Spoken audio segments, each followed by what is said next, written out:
Mis hermanos, la perseverancia es uno de los valores que más escasea en nuestros días.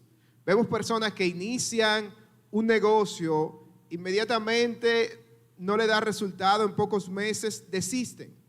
Otros comienzan una carrera y cuando comienzan los retos, las dificultades, la dejan, la abandonan. Incluso a veces en el trabajo, algunos quieren un empleo, desean un trabajo, inmediatamente aparece y comienzan las dificultades, comienzan a tener algunos conflictos, dicen, yo no doy para eso, y desisten. Por eso, la perseverancia es una de las cosas que más aplaudimos cuando vemos personas que atraviesan por diferentes situaciones y a pesar de eso se mantienen constantes en la meta que se proponen y logran éxito. Son reconocidos por muchas personas. Buscando en el internet encontré la definición de perseverancia. Me gustó la siguiente definición. Es la duración permanente o continua de una cosa o la firmeza y constancia en una acción. Hemos escuchado todas anécdotas de personas que logran éxito por la constancia que han tenido en lo que estaban realizando.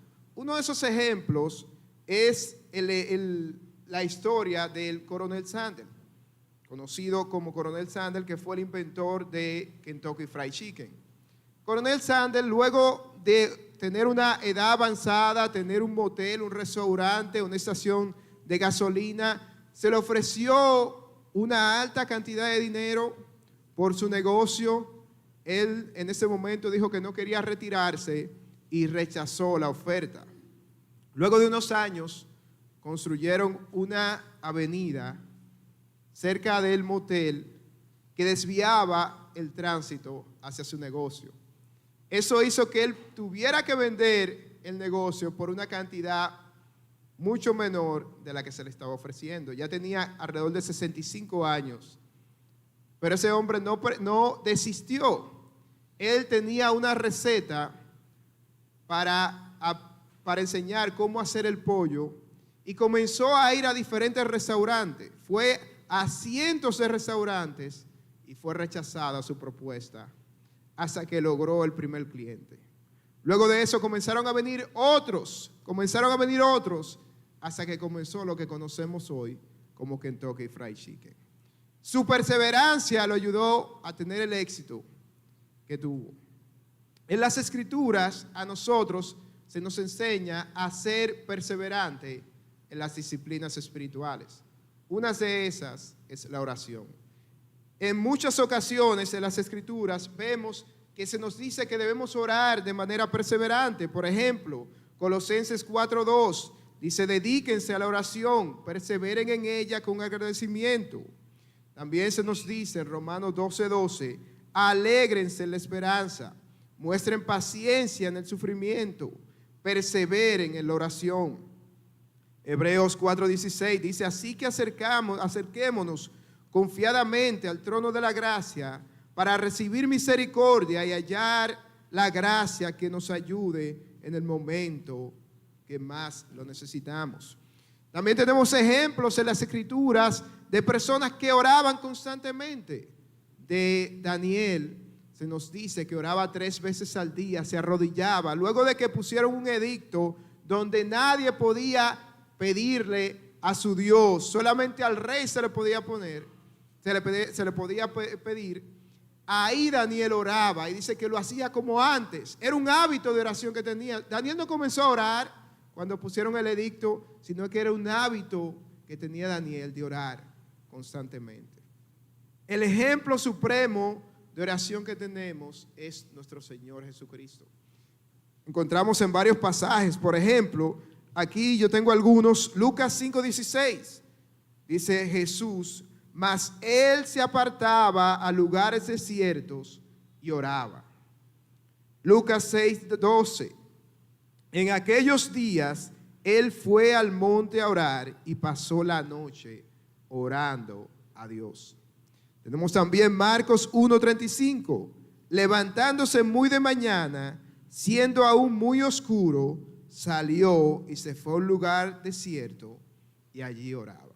De manera que la Biblia nos da la importancia de tener una oración constante, de ser perseverantes en la oración.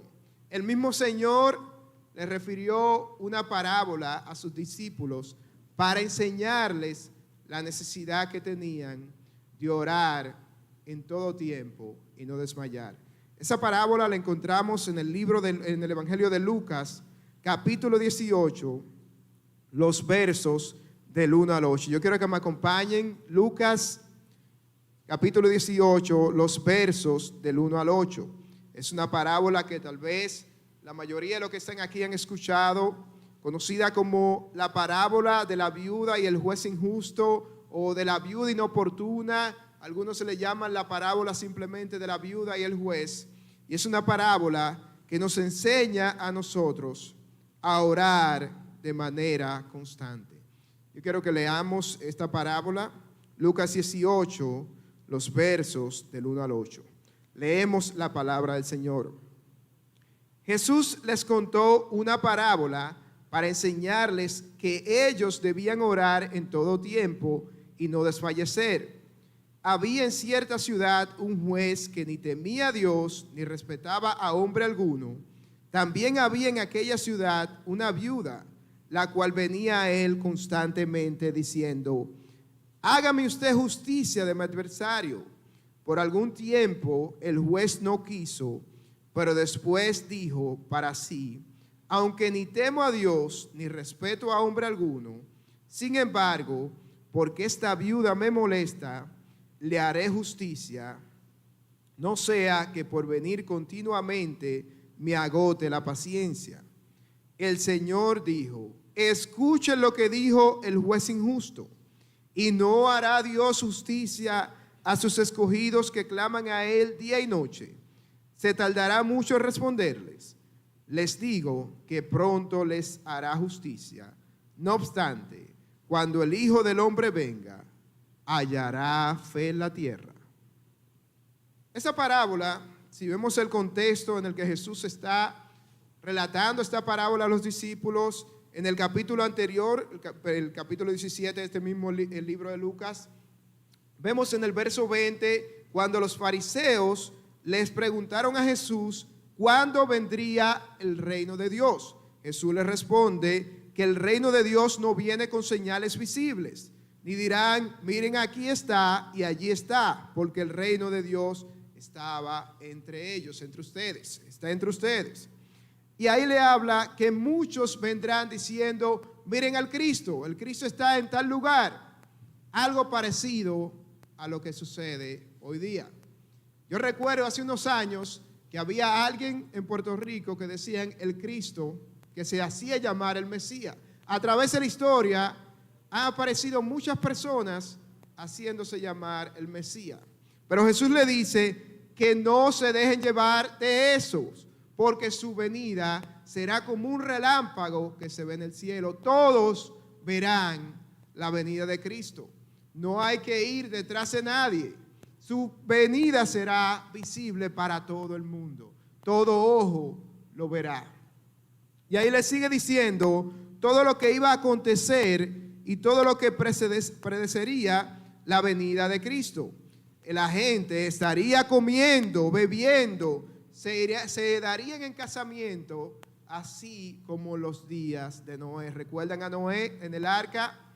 Noé le daba el aviso de que vendría un diluvio, pero la gente estaba viviendo de una manera de espalda a lo que se le estaba diciendo.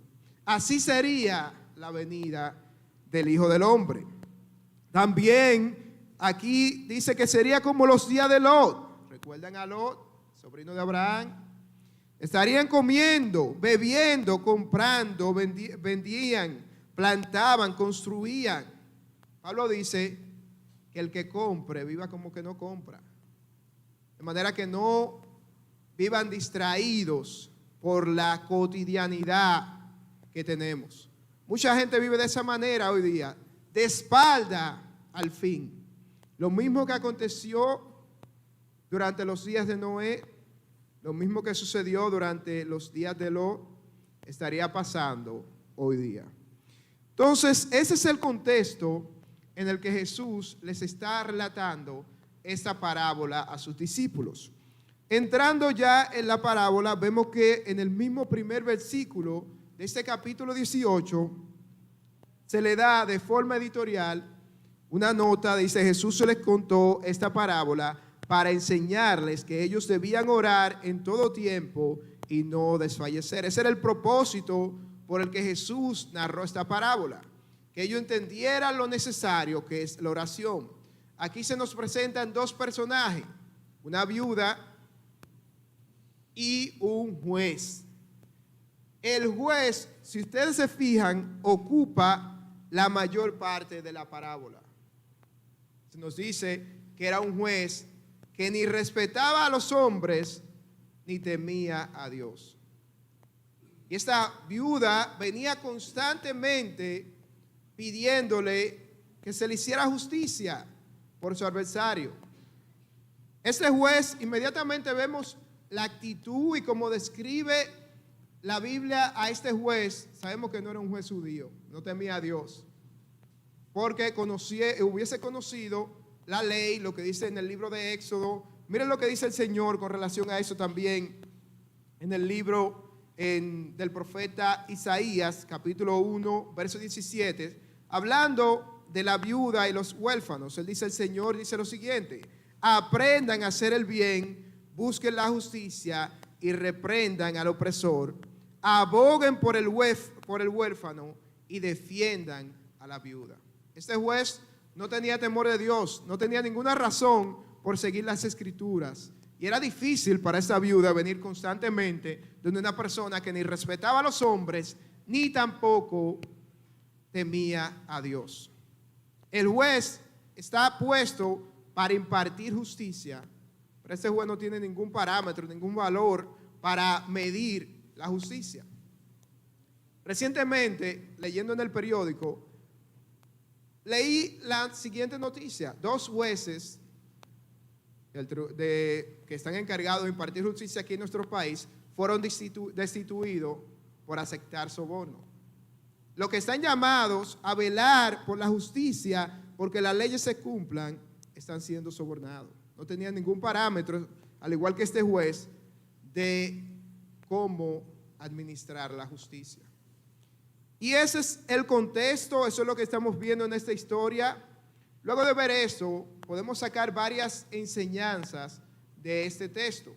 La primera enseñanza que vemos es que debemos orar constantemente porque tenemos necesidad de hacerlo, mis hermanos. Debemos orar constantemente porque es necesario para nosotros.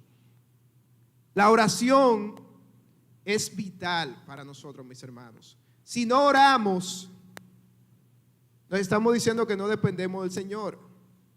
Estamos diciendo que no necesitamos al Señor. En la oración hablamos con Dios. Dios nos habla a través de la palabra y nosotros hablamos con Él a través de la oración. A veces nos dejamos arropar por todas las cosas que tenemos. Incluso en ocasiones nos vamos por las cosas prácticas y olvidamos la oración. Queremos accionar antes de orar. Queremos tomar decisiones antes de orar. Pero aquí se nos dice que la oración es importante. Recuerden lo que dice Pablo en 1 de Tesalonicenses, capítulo 5, verso 17. Orad sin cesar. Y lo que Pablo está diciendo aquí no es que dejes de hacer todas las cosas que tú haces, sino que en medio de tu trabajo, que en medio de los estudios, que en medio de tus labores puedas tener una relación cercana, una comunión con el Señor, recordar al Señor. Son demasiadas las necesidades que tenemos, mis hermanos. Si entendiéramos toda la profundidad de las necesidades que tenemos, oráramos más.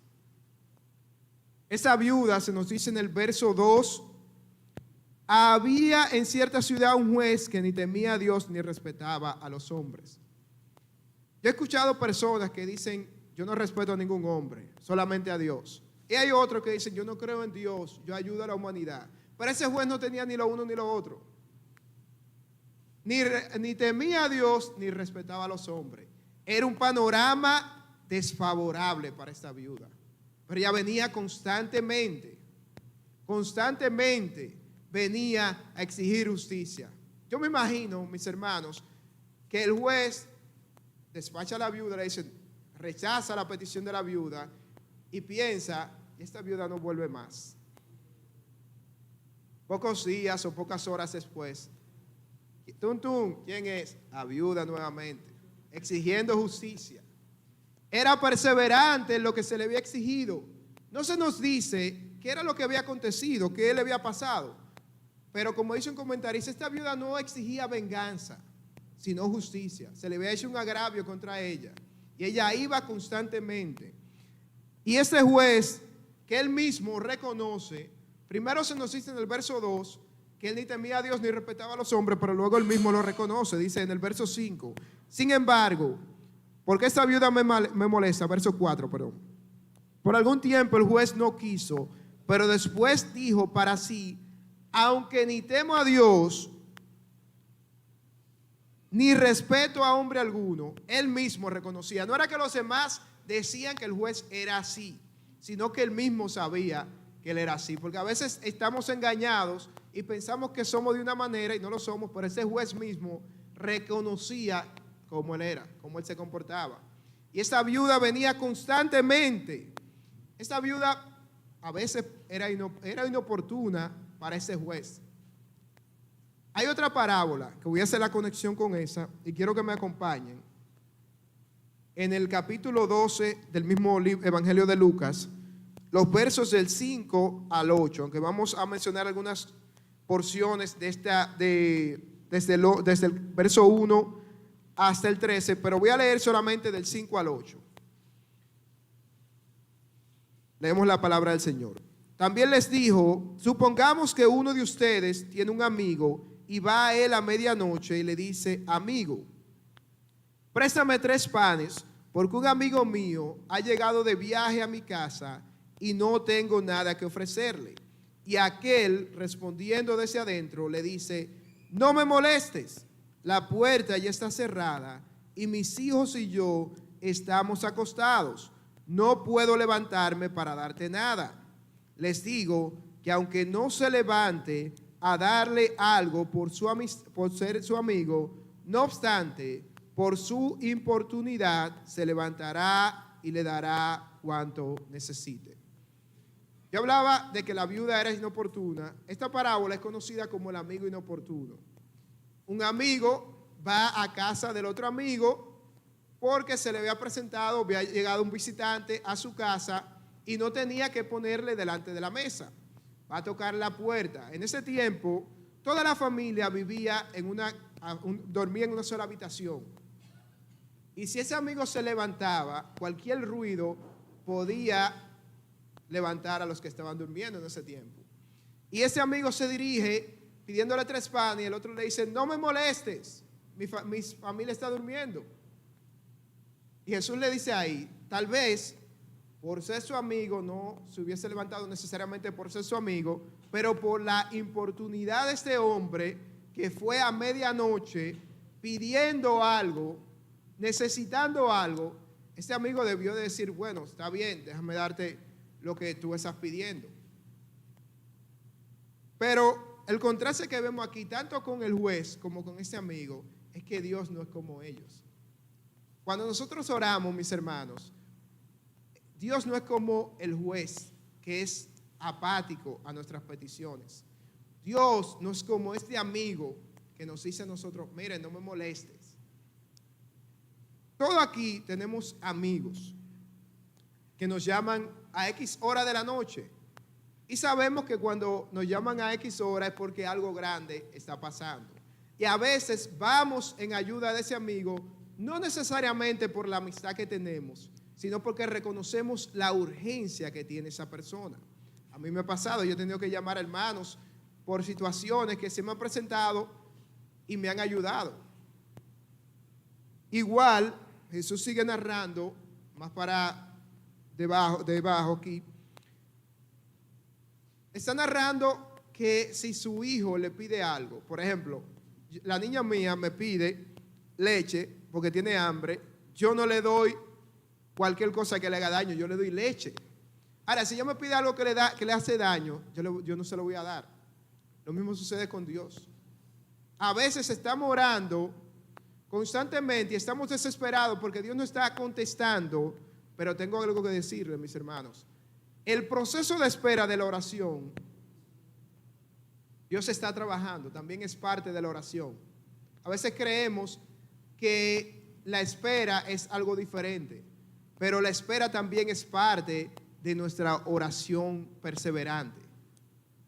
Y Dios está trabajando en medio de esa espera, porque muchas veces, y en la oración, le voy a decir algo, en la oración cambian las cosas. La voluntad de Dios no cambia, pero Dios cambia nuestros corazones. Porque muchas veces no sabemos qué estamos pidiendo.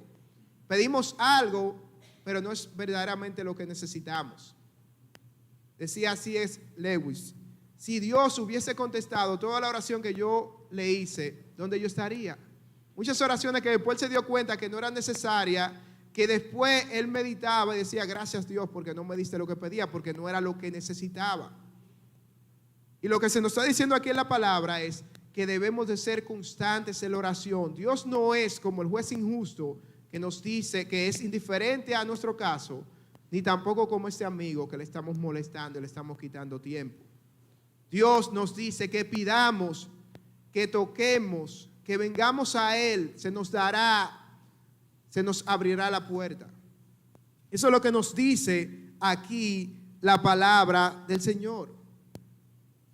Pero a veces nuestro tiempo es muy limitado.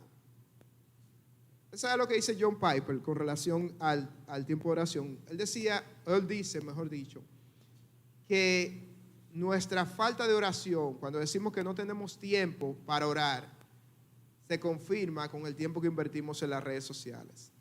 De manera que eso va a ser una evidencia de que si no oramos, no era porque no teníamos tiempo, era porque muchas veces no tenemos interés de orar. El tiempo que invertimos en las cosas que nos gusta demuestra que verdaderamente no oramos, no es por nuestra falta de tiempo, sino porque no queremos orar. Pero aquí las Escrituras nos animan a nosotros a venir constantemente por las necesidades que tenemos, mis hermanos. Miren lo que decía el reformador Martín Lutero. En día, cuando él tenía muchas ocupaciones, él decía: tengo tantas cosas que hacer que pasaré las primeras 3 horas del día orando. Porque él sabía lo necesario que era orar para hacer todo su trabajo de ese día. Él reconocía que para él ser eficiente en todas las obligaciones que tenía que realizar en ese día, debía de orar. Lo mismo acontece con nosotros, mis hermanos. Son tantas nuestras necesidades que debemos de venir constantemente al Señor y orarle a Él. Orarle a Él. Y yo te pregunto, mi hermano, en esta mañana, ¿con qué frecuencia tú oras? ¿Tú estás reconociendo la necesidad que tienes de orar? ¿Tú eres consciente de que necesitas al Señor? Recuerden lo que dice Santiago a los hermanos en el capítulo 4 de la carta que escribe Santiago. No tienen lo que quieren porque no piden. Y cuando piden, piden mal porque lo piden para sus deleites. Muchas veces no recibimos porque no pedimos. Es el mismo Señor que nos dice que debemos pedir, que podemos venir a Él y presentarle las necesidades. Hay otra cosa que podemos ver en esta parábola, mis hermanos. Hemos visto que debemos de orar porque tenemos necesidad de hacerlo. También debemos orar porque nuestro juez es un juez justo. Leemos nuevamente los versos del 6 al 7 de este capítulo 18. Dice: el Señor dijo: escuchen lo que dijo el juez injusto. ¿Y no hará Dios justicia a sus escogidos que claman a Él día y noche? ¿Se tardará mucho en responderles? La primera parte del verso 8. Les digo que pronto les hará justicia. A veces pensamos que Dios está tan ocupado que no se interesa por las cosas que tenemos. Pero cuando conocemos a quién le oramos, conocemos que Él es un juez justo. que no es un juez reacio, un juez que nos dice, bueno, déjame escuchar la oración de Élido, por ejemplo, y no le presta atención, está haciendo otra cosa, pero no le presta atención a la oración. Dios no es así. Dios no es como el amigo que interrumpimos y nos dice, no me molestes, estoy muy ocupado. Dios no es así. Nuestro Dios nos hará justicia. Aunque pensemos que está durando mucho, Él siempre va a actuar a tiempo. Aunque pensemos que Dios está demorando, Él va a actuar en el tiempo adecuado. Muchas veces Él está trabajando con nuestra paciencia en el momento de espera. Está moldeando nuestros corazones, pero nos desesperamos. Demasiadas de nuestras oraciones son como, decía Spurgeon, son como aquel niño que toca la puerta, toca de nuevo, toca una tercera vez y luego se va cuando ya se le va a abrir. A veces nos parecemos a ese niño. Cuando se va a abrir la puerta, ya nosotros no hemos ido porque no esperamos. Pero Dios es un juez, es justo, es un juez amoroso, es un juez misericordioso.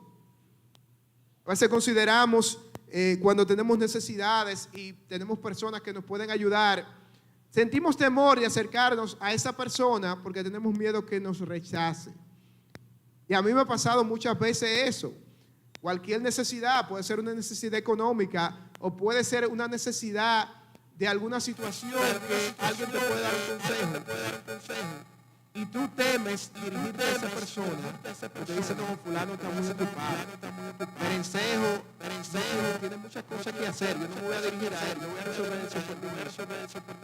Y a mí me ha pasado eso, y solamente cuando hay situaciones muy difíciles, yo digo, bueno, me voy a tener que acercar a una persona para que me ayude con eso. Lo mismo pensamos cuando en relación a Dios. Decimos, bueno, Dios como que no está muy interesado en las cosas que yo tengo, en los compromisos. Mejor déjame resolver por mí mismo. Pero Dios no dice aquí, es la misma palabra que nos exhorta a nosotros a venir en oración constantemente. No es algo que nos estamos inventando de venir y pedirle. Dios nos dice, toca, pide. Te dará conforme a su voluntad.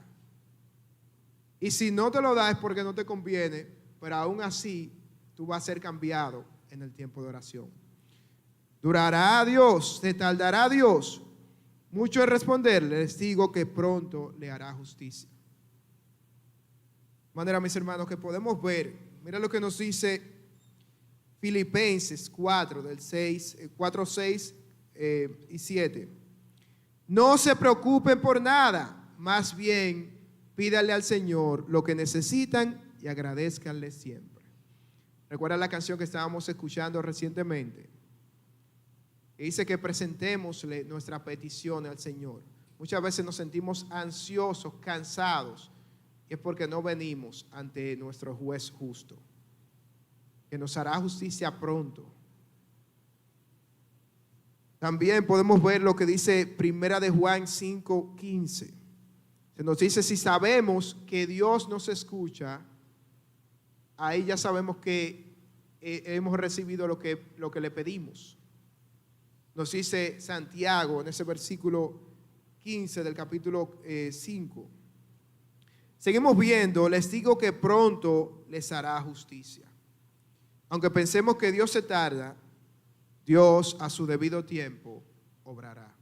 En medio de las situaciones que tenemos, en medio de la época que estamos viviendo, las diferentes situaciones que se están presentando a nivel mundial, donde los economistas dicen que la economía va a ir en picada, que vienen nuevas enfermedades. Nosotros seguimos confiando en nuestro juez justo, porque Él va a obrar conforme Él lo ha establecido en su palabra.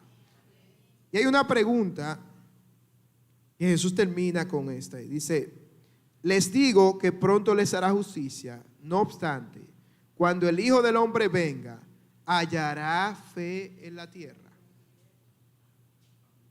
¿Hallará fe en la tierra el Señor? Si nos podemos ver la noticia en el último mes, en nuestro país, hemos sido testigos de hechos atroces, situaciones que parecen más de telenovela que de la vida real. Hemos visto cómo la maldad del ser humano se está evidenciando. Es lo predicho por nuestro Señor cuando dice en Mateo 24:12, por el incremento de la maldad, el amor de muchos se enfriará. Son situaciones difíciles, pero también el apóstol Pablo dice que en los postreros días vendrán hombres amadores de sí mismos. No debe de sorprendernos que todo eso se está levantando, pero sí debemos de confiar en el Señor en este momento. También Pablo nos advierte que vendrán muchos que apostatarán de la fe, que se apartarán de la fe, que se alejarán siguiendo doctrinas de hombre, siguiendo filosofías humanas, se apartarán de lo que habían creído, porque verdaderamente no habían creído la fe genuina, no habían tenido la fe genuina. Pero para los escogidos, Dios preservará a esos. Pero nos dice Mateo 24:24 que se levantarían falsos profetas y aún, de ser posible, hubiese sido posible, a los escogidos arrastrarían. Si no somos arrastrados, porque el Señor nos preserva. Pero es una alerta aquí que nos da de mantenernos firmes, velando y orando. Él dice en Lucas 21, velá y orá para que seas tenido como digno de ver al Hijo del Hombre. Velá y orá, se nos dice constantemente en las Escrituras. ¿Hallará fe el Señor en la tierra? Lo cierto es que el mundo vive de espalda al Señor. Muchos se han apartado de la fe. Muchos niegan la existencia de Dios. Incluso hay lugares donde hablar de Cristo y de su venida resulta algo ofensivo. Lo que se nos está diciendo aquí, ¿hallará fe el Señor en la tierra? No es que no habrá fe, porque la iglesia espera al Señor aún. Pero sí nos dice que habrá un aumento de la incredulidad en las personas. Muchas personas se apartarán, negarán la fe. Otros simplemente no creerán en nada de lo que se lo dice, de lo que se le dice. Pero la iglesia que espera al Señor se mantiene firme orando. La oración es la medicina que necesitamos para batallar, para ganar y para superar el enfriamiento espiritual. Por eso se nos dice en todo el contexto de la palabra que debemos orar perseverantemente. Debemos orar de manera frecuente. No tenerlo como una opción, porque a veces utilizamos palabras que hasta cierto punto yo siento que menosprecian la oración. Decimos, lo último que queda es orar, como, bueno, hemos hecho todo, pero ya solamente queda orar. No, orar debe ser lo primero. Lo primero que hacemos cuando vamos a tomar una decisión debe ser orar. No dejar la oración para último. Y aquí se nos está diciendo que debemos perseverar en esa oración. Son tan profundas nuestras necesidades que no debemos cesar de orar hasta que estemos en el cielo. ¿Hallará fe en la tierra? Hemos visto nuestra necesidad de orar. Hemos visto que tenemos a un juez justo que nos hará justicia. Aunque parezca que está durando mucho, Él vendrá a tiempo. Aunque muchos ven esa demora como que no va a venir nunca y se distraen, se van y viven como en los días de Noé, distraídos, alejados, celebrando, apartados de la fe, haciendo todas las cosas que quieren hacer, siguiendo sus deseos, siguiendo filosofías de hombre, en vez de seguir la fe verdadera. Aunque muchos ven esa demora como algo mal, la toman para hacer lo que su corazón le está dictando. Nosotros vemos esa demora y la esperamos orando perseverantemente Y seguimos al apóstol Juan cuando dice en Apocalipsis. Dice, aquel que es testigo fiel de todas esas cosas, dice, sí, yo vengo pronto. La iglesia que espera al Señor dice, amén. Ven, Señor Jesús. Esa debe ser la actitud de nosotros mientras esperamos al Señor. Orar de manera perseverante.